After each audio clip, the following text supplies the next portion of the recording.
শারবান and welcome back to my channel Sharbani's vlogs with fun. So আজকে হচ্ছে সরস্বতী পুজো। তো আমি তো উঠেছি অনেক আগে, মানে আমি উঠেছি 5টার সময়। তো তখন একটু পড়ছিলাম, এখন বাজে 6টা।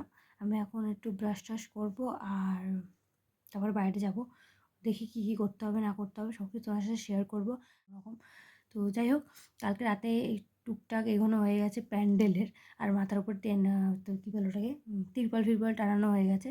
তো এখন কেয়াকে ফোন করেছি, এখন আমি কেয়া বেরোবো, বেরিয়ে দেখি কী করার আছে, বাসন টাসন ঠাকুরের বাসন টাসন মেজে সব কিছু সাজিয়ে নেবো। আমাদের ঠাকুরমশাই আসবে 8টার সময়, তো ততক্ষণ আশা করছি আমাদের হয়ে যাবে করবো।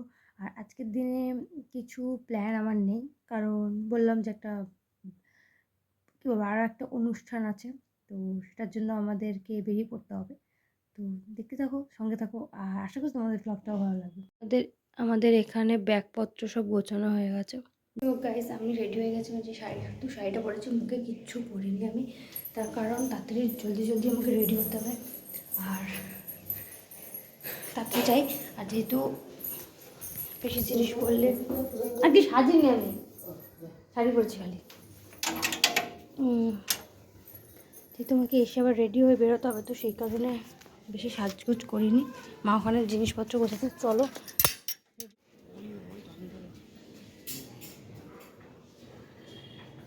এবার আমাদের ঠাকুরের বেদিটা খুব সুন্দর করে সাজিয়েছে গোপাল কাকা। হ্যাঁ, পুরো এটা পুরো বেদিটা গোপাল কাকা একা একা করেছে, খুব ভালো লাগছে দেখতে। আর এই ফুলগুলো গোপাল কাকাই এনেছে, কি সুন্দর লাগছে। তারপর আর কি পুজোর কাছে হাত লাগিয়ে ফেলেছি। আর গত 3-4 বছরের এই পুজোর কাজটা না পুরোটা আমরা দুজনই করি। তো এখানে গান চলছিল বলে আমি ভয়েস ওভার দিচ্ছিলাম, তো প্রচুর গল্প করেছি আর তার সাথে সাথে কাজগুলোও করেছি। সত্যি বলতে পুজোর কাজ করতে বেশ ভালোই লাগে। আমাদের মিনি আয়োজন নিচ্ছি না সামান্য, ওই যে আমি আর কি করেছি। এই যে আমাদের ছোট্ট সরস্বতী, আবার ঘাগরা পড়েছে,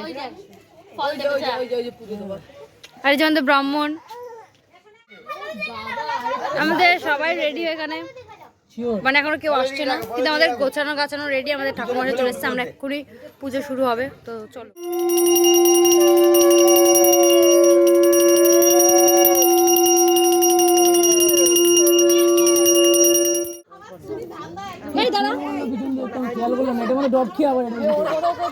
কি অবস্থা রে ভাই,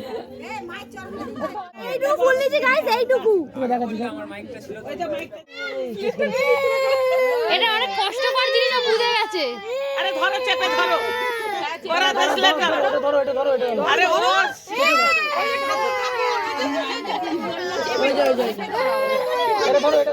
আমাদের পুজো শেষ হয়ে যাওয়ার পর আমি আর কেয়া গিয়েছিলাম আমাদের মণ্ডপের ঠিক পেছনে আরও একটা পুজো হয় ওখানেই। তো ওখানে গিয়ে কিছুক্ষণ গল্প করলাম আর একটু প্রসাদও খেয়েছি। তারপর বাড়িতে এসে খেয়ে দিয়ে আমি রেডি হয়ে গেছিলাম বেরোনোর জন্য। আর এই বছর স্কুলে না যেতে পেরে না মনটা ভীষণই খারাপ হচ্ছে, কারণ সরস্বতী পুজোয় আমি একবার স্কুলে যাই। তো যাই হোক, তারপর সবাই মিলে রেডি হয়ে বেরিয়ে পড়েছিলাম। এখন আমরা যাচ্ছি, এই যে ব্যাগ ফ্যাগ নিয়ে রেডি হয়ে গেছি, একেবারে আমরা যাচ্ছি দেশে। কেন পরে জানতে পারবো। আমার মা বাবা ঠাম্মা দাদু সবাই যাচ্ছে, তো চলো। এই যে হাই করো, একটা হাই করো। আমি ওখানে চলে যাই।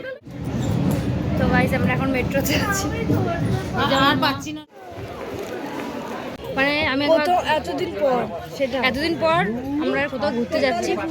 ঘুরতে বলতে দেশে যাচ্ছি, কারণ অনেক দিন প্রায় 1 বছর হয়ে গেছে আমরা দেশে যাই না। খুব ইচ্ছা হচ্ছিল দেশে যাওয়ার, হাতেই আছে। তো এই যে আমাদের বাস, এই যে আমার মারা পিছনে আছে, ঠাম্মাদুরা সামনে আছে, আমরা 2 বোন একসাথে বসেছি। প্রথমবার ওর সাথে বসেছি, খুব মজা লাগছে। কেন যাচ্ছি, কি পারপাস, সব কিছু তোমার সাথে শেয়ার করবো। আশা করি তোমাদের সব কিছু ভালো লাগবে। এক্সাইটমেন্ট, নতুন কন্টেন্ট আসতে চলেছে আমার ব্লগে, চলো।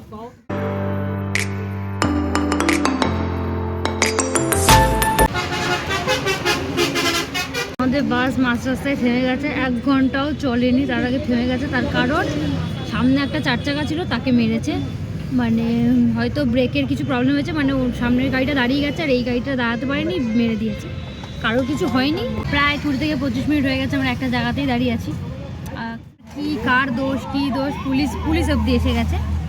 তো মানে এরকম একটা সিচুয়েশনে ফার্স্ট টাইম পড়লাম। জানি না কখন ছাড়বে বাস, কখন আমরা গিয়ে পৌঁছাবো, কী হবে না হবে।